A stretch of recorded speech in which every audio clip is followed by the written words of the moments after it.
ಸದ್ಯ ರಾಜ್ಯದಲ್ಲಿ ನವೆಂಬರ್ ಕ್ರಾಂತಿಯ ಬಿರುಗಾಳಿ ಜೋರಾಗಿ ಬೀಸ್ತಾ ಇದೆ. ಕಾಂಗ್ರೆಸ್ ಪಾಳ್ಯದಲ್ಲಿ ಹಲವು ಬದಲಾವಣೆ ಆಗತ್ತೆ ಎನ್ನುವ ಮುನ್ಸೂಚನೆ ಸಿಗ್ತಾ ಇದೆ.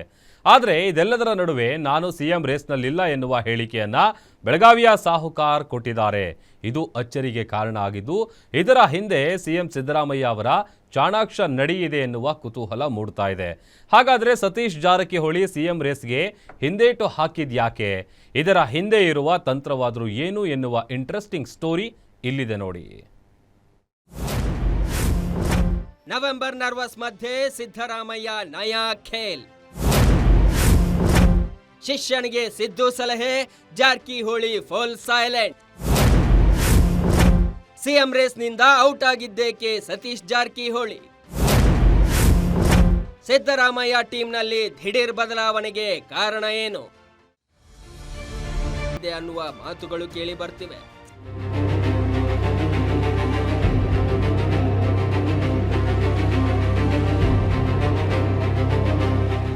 ಸಿಎಂ ಸಿದ್ದರಾಮಯ್ಯ ಆಪ್ತ ಶಿಷ್ಯವಾಗಿರೋ ಸತೀಶ್ ಜಾರಕಿಹೊಳಿಗೆ ಹಲವು ಸಲಹೆಗಳನ್ನ ನೀಡಿದ್ದಾರೆ. ಸಿಎಂ ಪಟ್ಟದ ರೇಸ್ನಲ್ಲಿ ಇರೋದಕ್ಕಿಂತ ಮೊದಲು ಕೆಪಿಸಿಸಿ ಅಧ್ಯಕ್ಷನಾಗಿ ಪಕ್ಷ ಸಂಘಟನೆ ಮಾಡಬೇಕು. ಈ ಹಿಂದೆ ಪಕ್ಷ ಸಂಘಟನೆ ಮಾಡಿದವರನ್ನ ಹೈಕಮಾಂಡ್ ಸಿಎಂ ಆಗಿ ಮಾಡಿದೆ. ಇಂತಹ ಹಲವಾರು ಉದಾಹರಣೆಗಳು ರಾಜ್ಯ ಕಾಂಗ್ರೆಸ್ನಲ್ಲಿ ಇದ್ದಾವೆ. ಹೀಗಾಗಿ ಮೊದಲಿಗೆ ರಾಜ್ಯದಲ್ಲಿ ಪಕ್ಷ ಸಂಘಟನೆ ಮಾಡುವ ಮೂಲಕ ಹೈಕಮಾಂಡ್ ನಾಯಕರ ಮೆಚ್ಚುಗೆಗೆ ಪಾತ್ರವಾಗಬೇಕು. ಅದಾದ ಬಳಿಕ ಸಿಎಂ ಸ್ಥಾನ ಅದಾಗಿಯೇ ಒಲಿದು ಬರುತ್ತೆ ಎಂದು ಸತೀಶ್ ಜಾರಕಿಹೊಳಿಗೆ ಸಿದ್ದರಾಮಯ್ಯ ಸಲಹೆ ನೀಡಿದ್ದಾರೆ. ಹೀಗಾಗಿ ಸದ್ಯಕ್ಕೆ ನಾನು ಸಿಎಂ ರೇಸ್ನಲ್ಲಿ ಇಲ್ಲ ಎನ್ನುವ ಮಾತನ್ನ ಸತೀಶ್ ಜಾರಕಿಹೊಳಿ ಮಾಧ್ಯಮಗಳ ಮುಂದೆ ನೇರವಾಗಿ ಹೇಳಿದ್ದಾರೆ. ಇದು ಕಾಂಗ್ರೆಸ್ ನಾಯಕರಿಗೆ ಮತ್ತು ಸಿಎಂ ರೇಸ್ನಲ್ಲಿರೋ ಆಕಾಂಕ್ಷಿಗಳಿಗೆ ಅಚ್ಚರಿ ಮೂಡಿಸಿದೆ. ಸದ್ಯಕ್ಕೆ ಲೋಕೋಪಯೋಗಿ ಸಚಿವರಾಗಿರುವ ಸತೀಶ್ ಜಾರಕಿಹೊಳಿ ರಾಜ್ಯದಲ್ಲಿ ಅಹಿಂದ ನಾಯಕರಾಗಿ ಗುರುತಿಸಿಕೊಂಡಿದ್ದಾರೆ. ಅಲ್ಲದೆ ವಿಧಾನಸಭೆ ಚುನಾವಣೆ ಮತ್ತು ಉಪಚುನಾವಣೆಗಳಲ್ಲಿ ತಮ್ಮದೇ ಪರಾಕ್ರಮ ಮೆರೆಯುವ ಮೂಲಕ ಪಕ್ಷಕ್ಕೆ ಗೆಲುವು ತಂದುಕೊಡುವಲ್ಲಿ ಪ್ರಮುಖ ಪಾತ್ರವನ್ನು ವಹಿಸಿದ್ದಾರೆ. ಸಿಎಂ ಅವರ ಸಲಹೆ ಮೇರೆಗೆ ಸದ್ಯಕ್ಕೆ ಬಿಟ್ಟು ಹೊಡೆಯುವ ತಂತ್ರವನ್ನ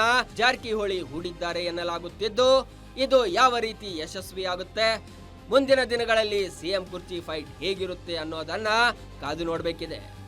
Durgesh Nayak, political bureau, guarantee news.